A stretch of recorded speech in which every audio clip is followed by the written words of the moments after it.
Assalamualaikum warahmatullahi wabarakatuh. Halo semuanya, welcome back to my channel Yunuro Project.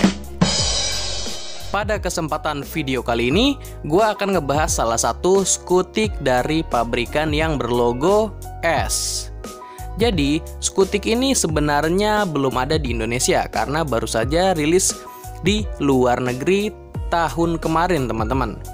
Akhir bulan di tahun 2023. Siapa tahu skutik ini masuk ke Indonesia, entah itu CBU atau dibuat versi Indonesianya, teman-teman. Jadi kita akan belum tahu nih, siapa tahu ada gambaran seperti itu. Makanya di video kali ini gue akan ngebahas Suzuki NFR 125 karena ini menarik banget, teman-teman, desainnya. Walaupun memang ada genre-genre motor Cinanya, tapi dari segi desain ini berbeda banget dengan skutik yang ada di Indonesia. Jadi ini menarik banget, teman-teman. Yang menarik lagi, Suzuki di Tiongkok sana itu tidak sendirian. Mereka kolaborasi dengan pabrikan Hauju, dimana pabrikan Hauju itu benar-benar pabrikan dari asal Tiongkok ya. Dan siapa yang nyangka, ternyata Suzuki Jepang itu punya saham 49% dari pabrikan Hauju tersebut. Jadi memang di sana untuk kayak para desainer dan semuanya ya, teman-teman, yang terlibat itu mereka bekerja sama gitu loh, membuat desain ataupun yang lain-lain antara Suzuki dan Hauju.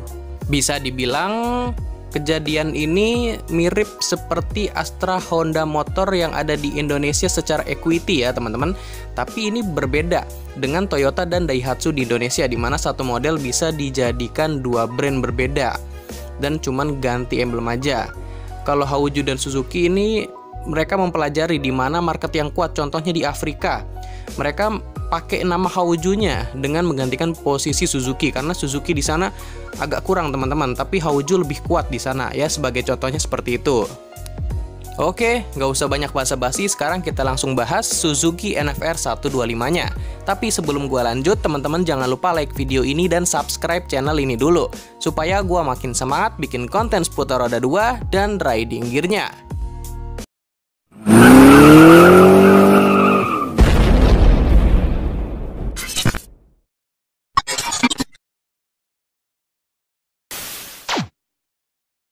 Pertama, kita bahas soal desain.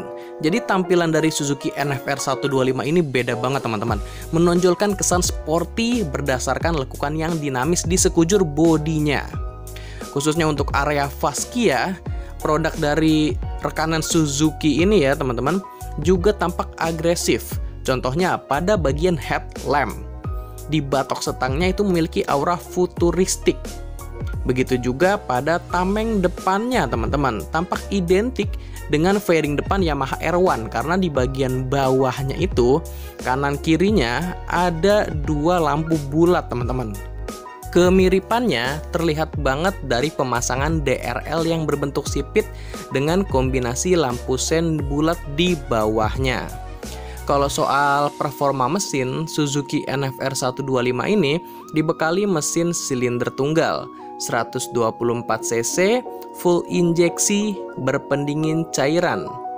Untuk ukuran bor struknya 52,4 x 57,9 mm dengan perbandingan rasio kompresi 9,3 banding 1. Dengan spek mesin tersebut, Suzuki NFR 125 dapat mengeluarkan daya maksimum di angka 8,8 dk pada putaran mesin 7.500 rpm dan torsi puncak di angka 10 Nm pada putaran mesin 5.000 rpm. Sekarang kita beralih ke bagian kaki-kaki ya, teman-teman. Untuk sistem peredam kejut di bagian suspensi depan menggunakan suspensi teleskopik dan untuk di bagian belakang menggunakan suspensi tunggal. Untuk roda depannya menggunakan velg 12 inci yang didukung dengan rem cakram di bagian depan. Sedangkan untuk bagian roda belakang itu pakai velg 10 inci, teman-teman, dengan pengereman yang masih tromol. Selanjutnya, kita akan beralih ke sektor fiturnya, teman-teman. Jadi untuk sistem pencahayaan di bagian lampu utama itu sudah menggunakan LED ya. Ditambah lagi dengan DRL juga yang sudah LED di bagian fascianya, teman-teman. Untuk speedometer sudah full digital.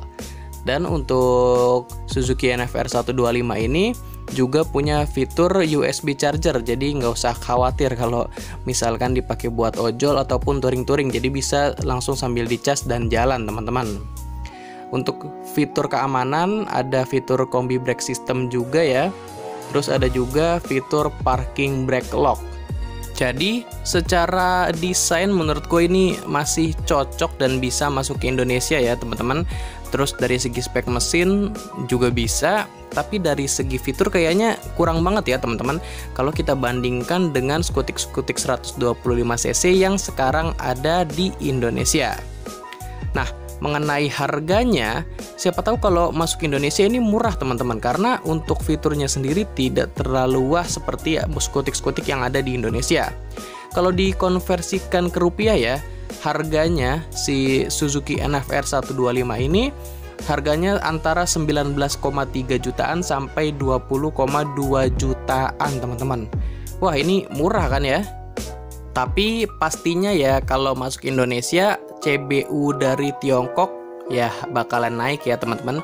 Bisa di atas 23 juta atau malah 25 juta. Sama aja kalau CBU dari India. Tapi kayaknya cakepan ini deh daripada motor-motor India. Gimana, setuju nggak teman-teman? Coba deh jawab di kolom komentar. Dan kalau dilihat-lihat, ada beberapa sejumlah produk Hauju yang di rebadge menjadi Suzuki ataupun sebaliknya.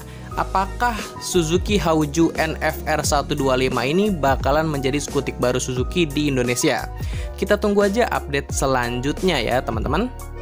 Oke, gua rasa cukup sampai di sini dulu informasi yang bisa gua sampaikan. Sebelumnya terima kasih buat teman-teman yang sudah menyempatkan waktunya untuk nonton video gua. Jika video ini bermanfaat, jangan lupa di like dan share. Terus kalau teman-teman punya masukan atau saran buat konten atau buat channel ini, bisa bantu di komen aja. Dan yang terakhir, jangan lupa di subscribe dan nyalakan loncengnya supaya kalian mendapatkan notifikasi terupdate-nya. Oh iya, jangan lupa follow dong Instagramnya di @yunuroproject. Karena sebelum gua upload ke YouTube, pasti akan gue informasikan atau gua posting dulu di Instagramnya. So, di Instagramnya nanti bakalan lebih up to date.